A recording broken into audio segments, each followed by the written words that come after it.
If you're in your first microeconomics class and feel like you're about to fail your first midterm here, this is what you gotta know about the difference between demand and quantity demanded. I'm a tutor and I see a lot of students mess this up, but honestly, it's pretty simple. Demand is the entire relationship or the curve that exists here. In other words, the relationship between how many units or quantity consumers demand from the market at given prices.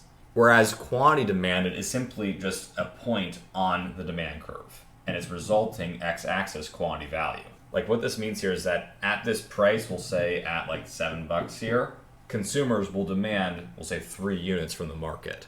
This is the quantity demanded. This is the demand. And I'm clarifying this here because on your exam, you're probably going to face a problem that's like, given this change in price, what's the impact on demand? And the answer is there is no impact on demand. Rather, it's just going to change the quantity demanded value because price is the only thing that can change quantity demanded.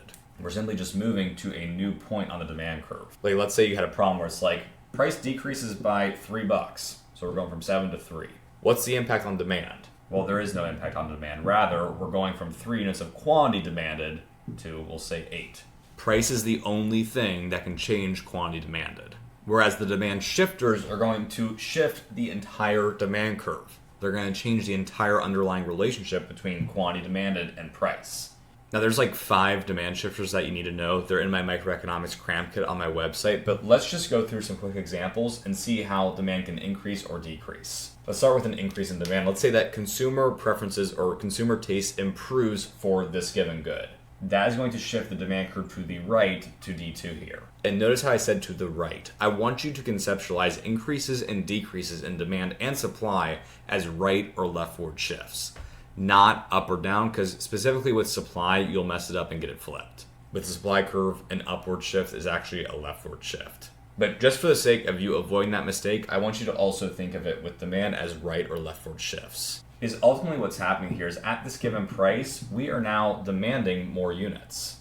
The entire relationship between price and quantity demanded has changed. I do just want to point out here, like, yes, the quantity demanded here, like, it does go up. But that's as a result of the consumer taste changing and changing the entire relationship of the demand curve. Not price changing and us just moving to a new point along the demand curve. Along the demand curve versus shifting the entire demand curve. That's the difference I want to make sure you understand here. All right, let's do an example with demand decreasing to wrap this up here. Let's say that buyers leave the market for a given good. That's going to decrease demand, so shift it to the left, and the resulting demand curve, D2, will look like this.